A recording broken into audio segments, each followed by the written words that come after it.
Hello प्यारे बच्चों। तो आज हम करने जा रहे हैं अपनी साइंस की बुक का पाठ नंबर 8 जिसका नाम है जीव जनन कैसे करते हैं। बेटा आप जानते ही होंगे कि हम जैव प्रक्रम नाम का जो 6 चैप्टर था वो पढ़ ही चुके हैं। जैव प्रक्रम मतलब कि ऐसे प्रक्रम, ऐसे कार्य जो कि हमारे शरीर के लिए आवश्यक होते हैं, जिनके बिना हमारे शरीर का कार्य रुक सकता है। उसमें आता है पोषण, श्वसन, संवहन और उत्सर्जन। क्या आप मुझे बता सकते हैं कि जनन यह भी एक जैव प्रक्रम है?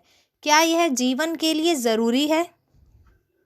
तो बेटा इन सभी प्रश्नों के उत्तर हमें इस पाठ में मिलेंगे। आइए शुरू करते हैं। जनन। जनन वह प्रक्रिया है जिसके द्वारा जीव अपने जैसे नए जीव उत्पन्न करते हैं। तो बेटा जनन का मतलब है जब भी कोई जीव अपने ही जैसा नया जीव अर्थात अपनी संतान उत्पन्न करता है तो इस क्रिया को बोला जाता है जनन। यह क्रिया पृथ्वी पर जीवन की निरंतरता को बनाए रखने के लिए आवश्यक है। तो बेटा आखिर जनन क्यों महत्वपूर्ण है? अगर मनुष्य या जीव जंतु संतान उत्पन्न करना बंद कर दें तो क्या होगा? क्या सृष्टि आगे चल पाएगी? क्या आने वाले समय में हमें किसी भी जाति के बारे में जानकारी मिल पाएगी? नहीं। तो जनन क्यों ज़रूरी है बच्चों? ताकि पृथ्वी पर जीवन की निरंतरता बनी रहे। आगे देखेंगे।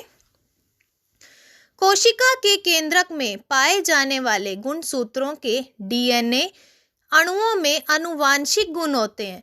बेटा कोशिका हमारे शरीर की जो सबसे छोटी इकाई है उसके अंदर होता है केंद्रक। जिस तरह हमारे शरीर में सभी कार्यों पर नियंत्रण रखता है हमारा दिमाग, उसी तरह बेटा कोशिका में सभी कार्यों पर नियंत्रण रखता है उसका केंद्रक। और इसी केंद्रक में मिलते हैं गुणसूत्र और गुणसूत्र में मिलता है बच्चों डीएनए।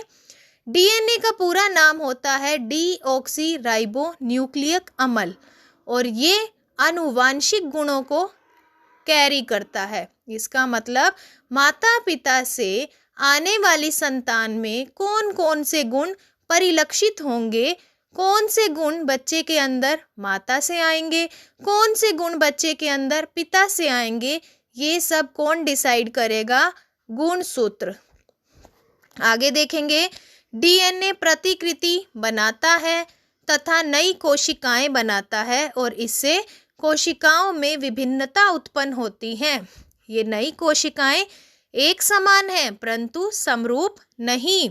इसका मतलब क्या है बच्चों कि डीएनए जो है वो नई नई कोशिकाएं बनाएगा अर्थात आने वाली जो नई संतान है वो माता पिता के समान होंगी लेकिन समरूप नहीं। आप अपने आप को ही देख लीजिए, क्या आप या आपका भाई या आपकी बहन माता और पिता दोनों में से किसी की कार्बन कॉपी है? नहीं। क्या आपका चेहरा बिल्कुल आपकी माता या पिता के जैसा लगता है? नहीं। क्यों? क्योंकि डीएनए इसमें प्रतिकृति करता है, कुछ विभिन्नताएं करता है बच्चों। वही विभिन्नताएं फिर हमारे अंदर परिलक्षित होती हैं। इसीलिए यही कारण है कि हर संतान, हर नया जीव अपने माता और पिता के गुणों में तो एक समान होगा लेकिन समरूप नहीं। समरूप मतलब कार्बन कॉपी, आइडेंटिकल, बिल्कुल एक जैसा। आगे देखिए। अब इतनी विभिन्नता आ गई कि मैं अपने माता पिता से अलग दिख रही हूँ, तो इस विभिन्नता का महत्व क्या है?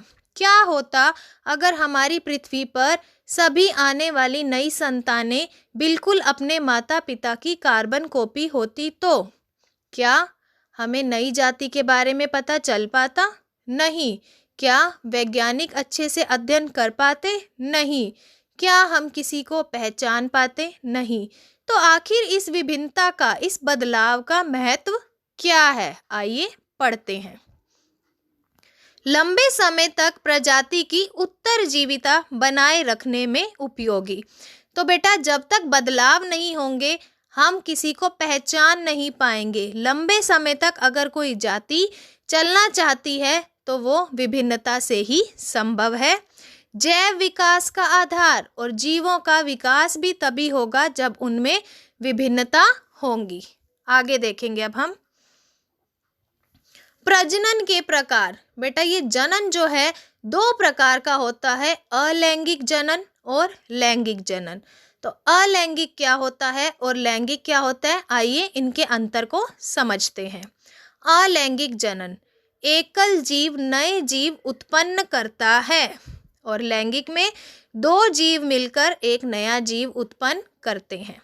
बेटा अलैंगिक के अंदर क्या होगा, जो नया जीव होगा वो केवल और केवल एक ही जीव से उत्पन्न होगा, जबकि लैंगिक जनन मनुष्य में आप देखते हैं कि नई संतान को उत्पन्न करने के लिए दो जीवों की आवश्यकता होती है, एक नर और एक मादा।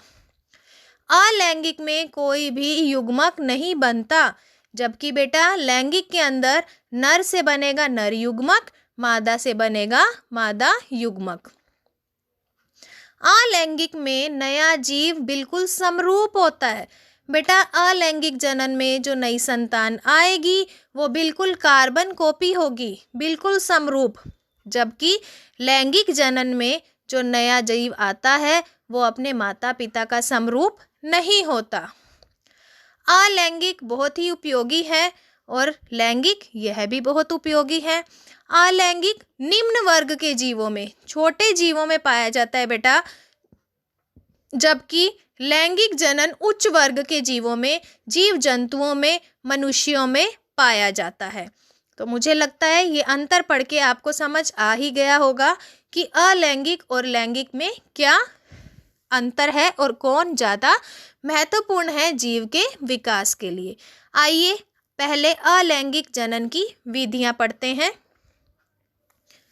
पहली विधि है बच्चों विखंडन। नाम से ही पता चल रहा है विखंडन। इसका मतलब एक कोशिका जब दो या दो से ज़्यादा भागों में टूट जाती है तो उसे बोला जाता है विखंडन। बेटा विखंडन के भी कई भाग हैं। पहला है आपका द्विखंडन। द्वि मतलब दो। जब भी कोई एक जीव दो कोशिकाओं में बट जाता है तो उसे बोलते हैं द्विखंडन। उदाहरण है आपका अमीबा, लेशमानिया। बेटा यहाँ चित्र दिए गए हैं, आप अमीबा का चित्र देखिए। एक अमीबा है और उसके केंद्रक का विभाजन शुरू हो चुका है। जब इस अमीबा का केंद्रक दो भागों में टूट जाता है तो हमारे पास एक अमीबा से दो नई कोशिकाएं बन गई हैं। इसी प्रकार लिशमेनिया में आप देखेंगे केंद्रक का विभाजन होने के कारण एक लिशमेनिया से दो लेशमानिया बन चुके हैं। दोनों में ही द्विखंडन हो रहा है बच्चों, अमीबा में भी लेशमानिया में भी। लेकिन फिर भी हमारे सामने एक प्रश्न आता है कि लेशमानिया का द्विखंडन अमीबा के द्विखंडन से अलग कैसे है। तो बेटा आप इनके चित्र को ही देखिए। चित्र देखते ही आपको समझ आ जाएगा कि अमीबा के अंदर केंद्रक विभाजित किसी भी तल में हो जाता है, लेकिन लेशमानिया के अंदर केंद्र का विभाजन एक निश्चित तल में होता है। ठीक है। आगे दूसरा तरह का विखंडन है हमारा बहुखंडन। बहु मतलब बहुत सारी कोशिकाओं में टूटना। तो बेटा जब एक जीव बहुत सारी कोशिकाओं में टूट जाता है उसे बोलते हैं बहुखंडन, और इसका उदाहरण है आपका प्लाज्मोडियम। आगे चलेंगे हम। नंबर 2 है हमारा खंडन। खंडन का मतलब है बेटा इस विधि में कोई भी एक जीव छोटे छोटे टुकड़ों में खंडित हो जाता है और यही टुकड़े वृद्धि करके फिर नया जीव बनाते हैं। उदाहरण है आपका स्पायरोगायरा। सभी के आप चित्र देखते जाइए बच्चों, चित्र से आपको सब कुछ आसानी से क्लियर हो जाएगा। नेक्स्ट है हमारा पुनर्जनन। पुनर्जनन मतलब दोबारा से बन जाना या पुनरुद्भवन।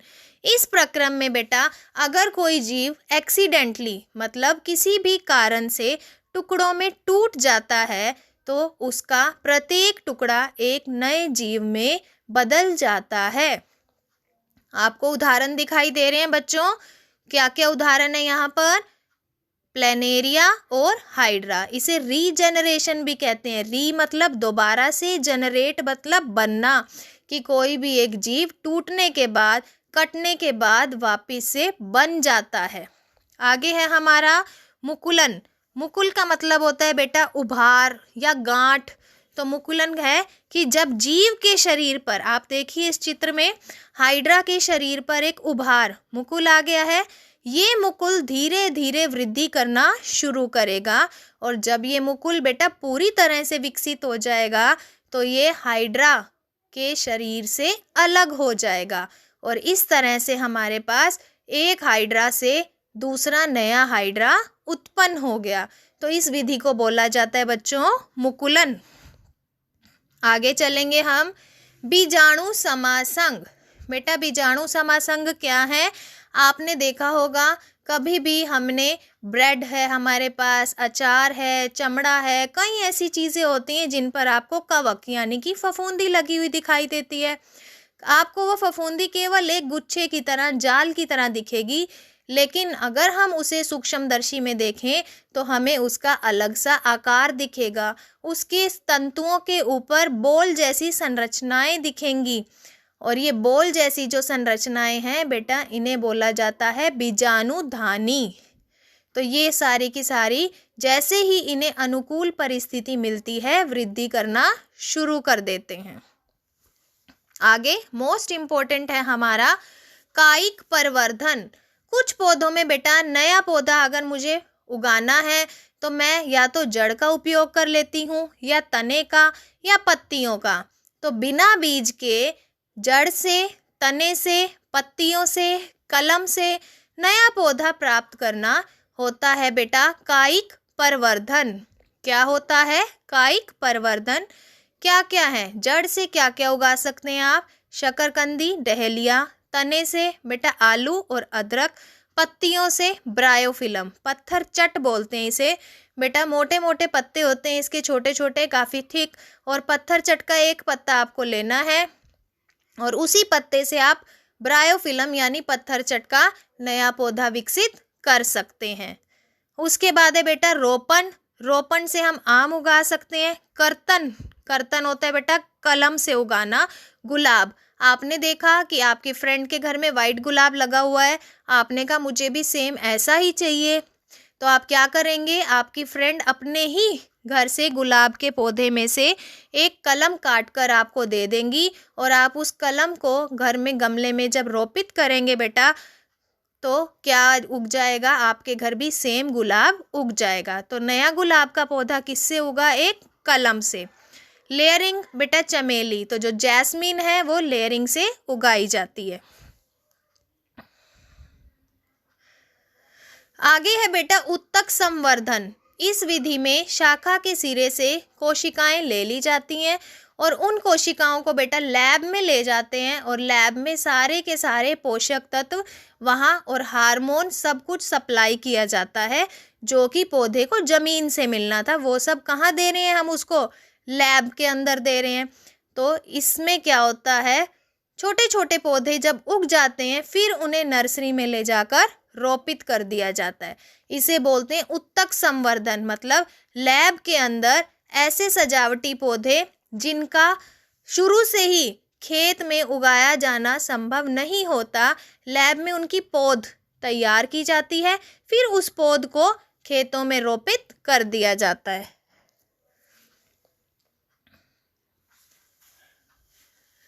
कायिक संवर्धन के लाभ। बेटा इस तरीके के फायदे क्या हुए? क्यों करते हैं लोग कायिक संवर्धन?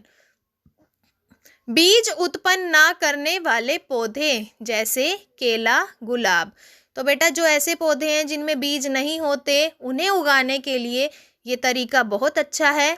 नए पौधे आनुवांशिक रूप में जनक के समान होते हैं और हमने पहले भी पढ़ा है, इनसे जो भी नया पौधा आएगा वो बिल्कुल अपने पहले जैसे पौधे की कार्बन कॉपी होगा।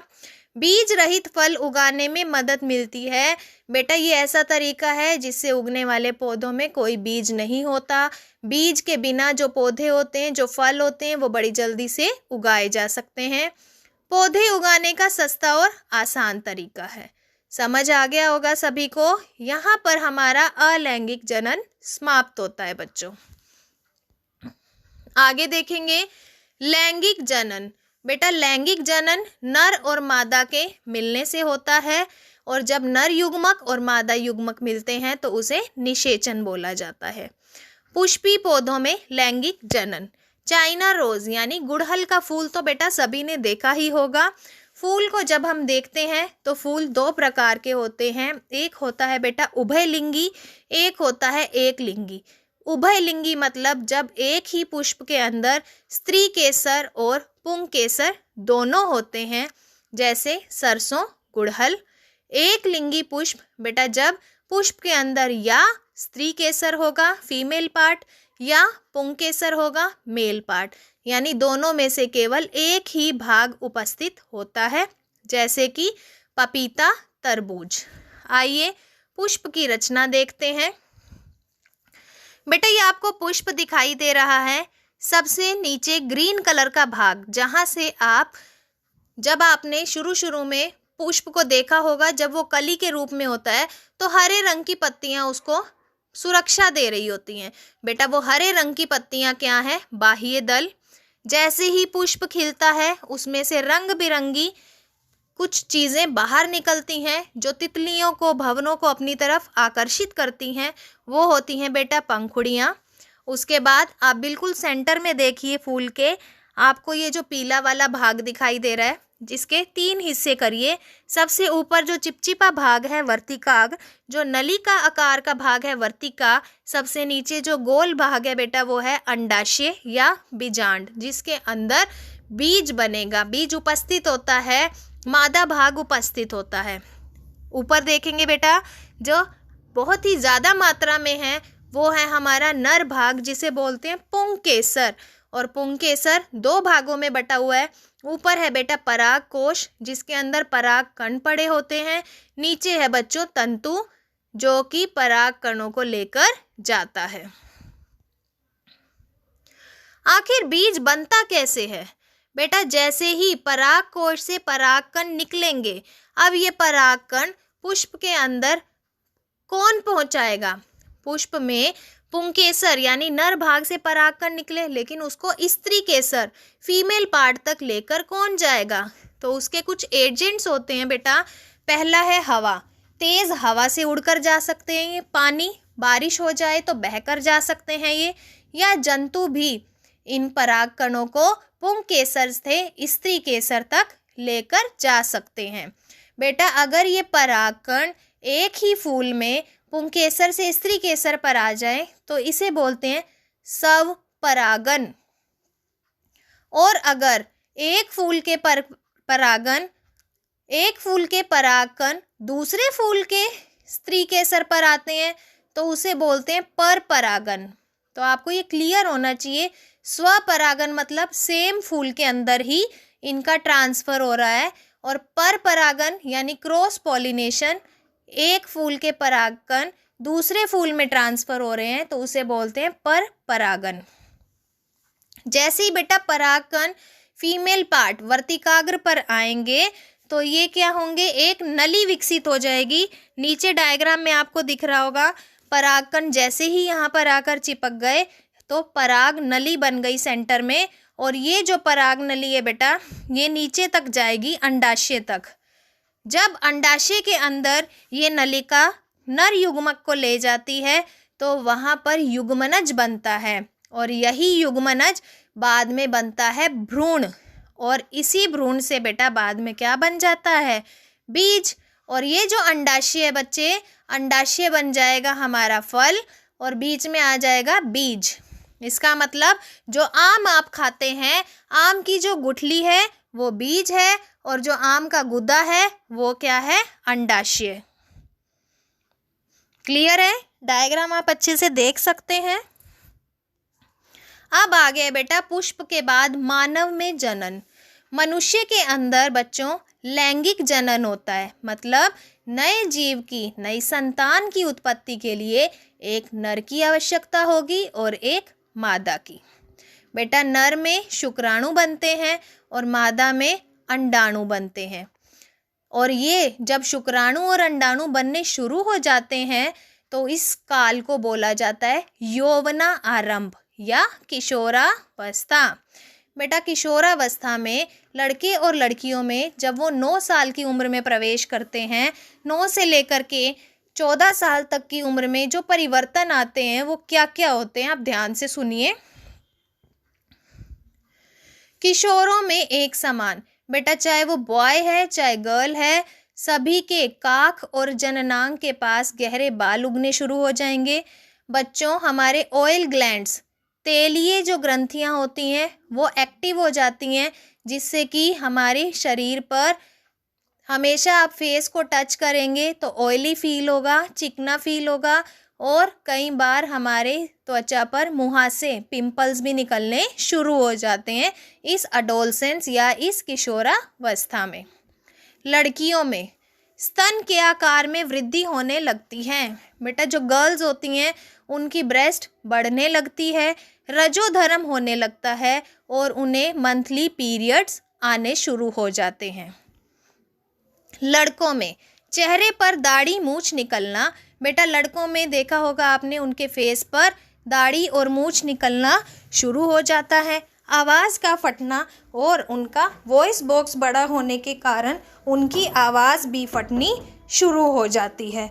तो ये परिवर्तन हमें बताते हैं कि अब किशोर के अंदर, चाहे वो लड़का है या लड़की, उनके अंदर लैंगिक परिपक्वता आ रही है। आगे है बेटा नर जनन तंत्र।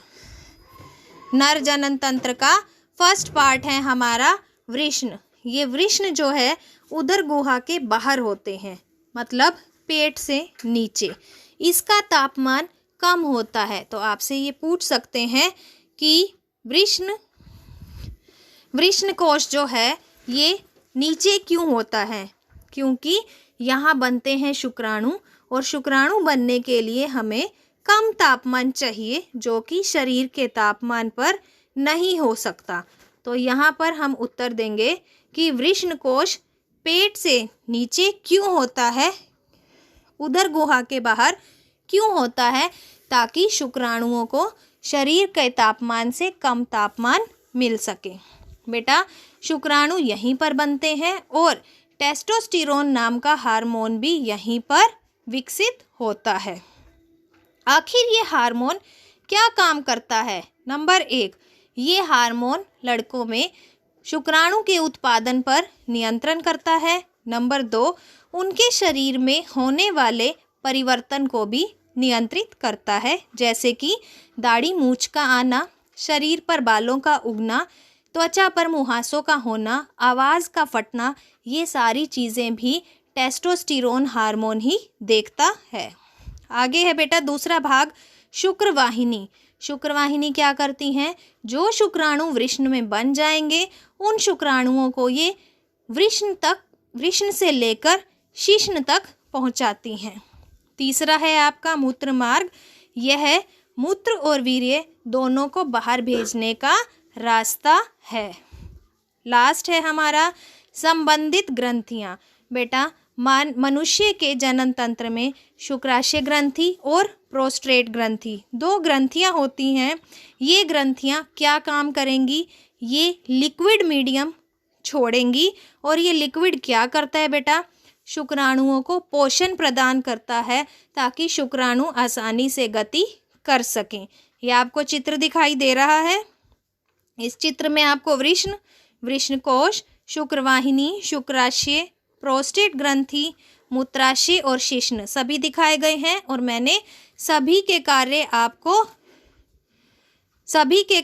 आपको बता दिए हैं। अब हम चलते हैं मादा जनन तंत्र की ओर।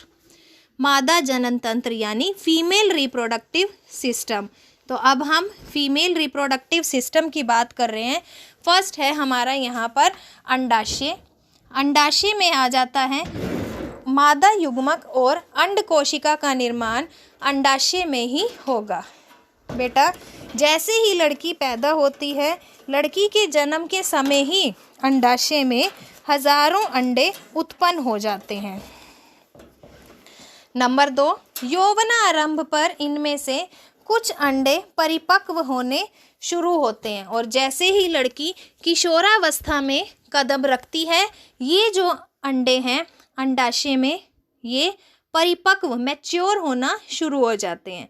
और बेटा हर महीने एक मैच्योर एग, एक परिपक्व अंड उत्पन्न होता है। दूसरा कार्य अंडाशय का काम क्या बताया मैंने आपको? अंडाशय का काम है अंडाणु उत्पन्न करना और साथ ही साथ हार्मोन उत्पन्न करना। कौन कौन से हार्मोन उत्पन्न होते हैं? एस्ट्रोजन और प्रोजेस्टेरोन। दूसरा भाग है बेटा अंडवाहिका। नीचे चित्र भी आप साथ साथ देख सकते हैं। अंडवाहिका का दूसरा नाम है फैलोपियन ट्यूब। फैलोपियन ट्यूब क्या है? अंडाशय द्वारा उत्पन्न अंड कोशिका को गर्भाशय तक ले जाना। तो बेटा ये फैलोपियन ट्यूब क्या करेगी? आपको नीचे डायग्राम में हाथ जैसी रचनाएं दिख रही हैं, दोनों तरफ, लेफ्ट में भी राइट में भी। ये है फैलोपियन ट्यूब। ये क्या काम करती है? ये अंडाशय से अंड उठाती है और उसे आगे गर्भाशय में भेज देती है। बेटा निषेचन यहीं पर होगा, मतलब शुक्राणु जो है नर का, वो अंडाणु से कहाँ पर मिलता है? फैलोपियन ट्यूब में। तो अगर आपसे क्वेश्चन पूछा जाए मनुष्य में निषेचन कहाँ होता है, तो आप आंसर देंगे फैलोपियन ट्यूब में, क्योंकि फैलोपियन ट्यूब में ही शुक्राणु और अंडाणु का संलयन होता है। आगे देखिए बेटा गर्भाशय। गर्भाशय दिख रहा है आपको चित्र में, थैली नुमा रचना, थैली के जैसा रेड कलर का दिखाई दे रहा होगा आपको। ये वो भाग है बेटा गर्भाशय जहाँ पर गर्भ विकसित होता है, जहाँ शिशु का विकास होता है। और गर्भाशय नीचे जाकर के ग्रीवा से होता हुआ योनि में खुल जाता है। बेटा जब अंडाणु और शुक्राणु मिल जाते हैं तो उसे बोलते हैं युग्मनज, और ये युग्मनज फैलोपियन ट्यूब से होता हुआ आता है गर्भाशय में और गर्भाशय की दीवार के साथ चिपक जाता है और 9 महीने तक ये वहीं पर चिपक कर दीवार पर माता से पोषण लेता है, ऑक्सीजन लेता है और 9 महीने का पूरा विकसित होने के बाद ये माता के शरीर से बाहर आ जाता है। आखिर बच्चे को, शिशु को, भ्रूण को माता के शरीर में भोजन मिलता कहाँ से है? आइए इसके बारे में जानते हैं। बच्चों आपको यहाँ दिख रहा होगा प्लेसेंटा। प्लेसेंटा क्या है? बेटा जब मादा युग्मक और नर युग्मक का मिलन होता है फैलोपियन ट्यूब में, तो ये युग्मनज आ गया हमारे कहाँ? गर्भाशय में। जैसे ही वो गर्भाशय की दीवार के साथ चिपकता है तो गर्भाशय की दीवार में ही एक तश्तरी नुमा प्लेट के जैसी रचना होती है, उस रचना को बोला जाता है प्लेसेंटा। और ये प्लेसेंटा क्या करता है बच्चों? माता जो भी भोजन खाती है माता के रक्त में घुल जाता है। इस प्लेसेंटा का काम है माता के रक्त से ग्लूकोज, ऑक्सीजन, पोषक तत्व निकाल कर भ्रूण को देना। नंबर 2, भ्रूण जो भी व्यर्थ पदार्थ, अपशिष्ट पदार्थ निकालता है, यही प्लेसेंटा उन अपशिष्ट पदार्थों का निपटान भी करता है। अब हमारे पास क्वेश्चन आता है, ये तो था जब अंडाणु और शुक्राणु मिल गए, निषेचन हो गया बेटा, लेकिन अगर मान लीजिए अनमैरिड गर्ल है और उसमें अंड का निषेचन नहीं होता, तब क्या होगा? जब निषेचन नहीं होगा तो बेटा ये जो गर्भाशय की दीवार है ये धीरे धीरे टूटना शुरू हो जाती है और हर महीने लड़की के योनि से रक्त और म्यूकस के रूप में बाहर निकलता है, जिसे बोला जाता है ऋतुस्राव या रजोधर्म। और ये रजोधर्म बेटा जब लड़की या जब महिला 40 से 50 वर्ष की हो जाती हैं तो उनकी योनि से रक्त का आना बंद हो जाता है, इसे बोला जाता है रजो निवृत्ति। आगे हम बात कर रहे हैं बच्चों जनन स्वास्थ्य। जनन स्वास्थ्य मतलब कि अगर कोई भी जोड़ा, नर और मादा का जोड़ा आने वाली संतान के लिए प्लानिंग कर रहे हैं तो उन्हें क्या क्या बातें ध्यान में रखनी चाहिए कि आने वाली संतान और गर्भ में जो शिशु की माता हैं, जो गर्भवती हैं, उनके स्वास्थ्य को, उनके मानसिक और उनके सामाजिक और उनके व्यवहारिक रूप को स्वस्थ रखने के लिए क्या क्या कदम उठा सकते हैं ताकि माता और शिशु दोनों ही स्वस्थ हों। तो बेटा आपको यहाँ पर ध्यान से पढ़ना है जनन स्वास्थ्य। नंबर 1, रोगों का लैंगिक संचरण, STD। कई ऐसे रोग होते हैं बेटा जो लैंगिक संचरण से फैलते हैं, जैसे जीवाणु जनित, जो जीवाणु फैलाते हैं गोनेरिया, सिफिलिस, और जो विषाणु फैलाते हैं जैसे कि मस्सा और HIV एड्स। तो हम इन बीमारियों को कैसे रोक सकते हैं? कंडोम के उपयोग से कुछ सीमा तक इसे रोकना संभव है। उसके बाद है बेटा गर्भरोधन, गर्भधारण को रोकना गर्भरोधन कहलाता है। आइए इसके कुछ तरीके पढ़ते हैं। पहला, यांत्रिक अवरोध, शुक्राणु को अंड कोशिका तक ना पहुंचने दिया जाए।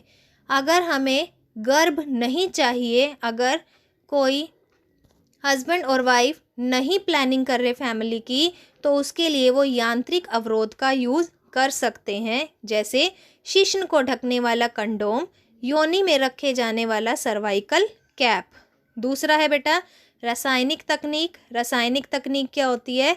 इसमें मादा पहले से ही दवाई ले लेती हैं जो हार्मोन के संतुलन को बदल देती हैं, और जैसे ही हार्मोन का संतुलन बदल जाता है अंड का बनना बंद हो जाता है और वह गर्भधारण नहीं कर पाती। तीसरा है बेटा आपका IUCD यानी इंट्रा यूट्रिन कॉन्ट्रासेप्टिव डिवाइस, अर्थात मादा के शरीर में गर्भाशय में कॉपर टी शेप का एक यंत्र स्थापित कर दिया जाता है, जिससे कि शुक्राणु और अंडाणु का मिलन नहीं होता और गर्भधारण नहीं होता। चौथा तरीका है बेटा शल्य क्रिया यानी नसबंदी। पुरुषों के अंदर इसे नसबंदी बोला जाता है और महिलाओं के अंदर इसे ट्यूबकटोमी बोला जाता है। इसमें क्या होता है बेटा? पुरुषों की जो शुक्रवाहिका है, जो शुक्राणु को आगे लेकर जाती है, शुक्रवाहिका को क्या कर दिया जाता है बेटा? बंद कर दिया जाता है ताकि शुक्राणु आगे ना जाए। और जबकि फीमेल के अंदर ट्यूबकटोमी, जो उनकी अंडवाहिका है फैलोपियन ट्यूब, उसको बंद कर दिया जाता है ताकि अंडाणु आगे ना जाए। तो दोनों ही तरीके से, चाहे पुरुषों की नसबंदी हो या महिलाओं की ट्यूबकटोमी हो, गर्भधारण होने से रोका जा सकता है। लास्ट है आपका भ्रूण हत्या। आपने देखा ही होगा आजकल के समय में हमारे भारत में इतनी जनसंख्या बढ़ रही है, लेकिन फिर भी पुरुष और स्त्री, लड़का और लड़की का लिंग अनुपात बराबर नहीं है। क्यों? क्योंकि मादा भ्रूण को गर्भाशय में ही मार दिया जाता है, जिसे बोला जाता है भ्रूण हत्या। तो हमें भ्रूण हत्या ना करवा करके अपने समाज को जागरूक करना चाहिए और सभी को फैमिली प्लानिंग के बारे में अवेयर करना चाहिए, ताकि अनचाहे गर्भ का गर्भपात कोई भी ना करवाए और माता और शिशु दोनों ही स्वस्थ हों, पूरा हमारा समाज स्वस्थ हो। तो बेटा मुझे लगता है इस वीडियो में हमने जनन के बारे में सब कुछ कवर कर लिया है। अगर आपको ये वीडियो अच्छा लगा है तो अपने फ्रेंड्स के साथ ज़रूर शेयर कीजिए।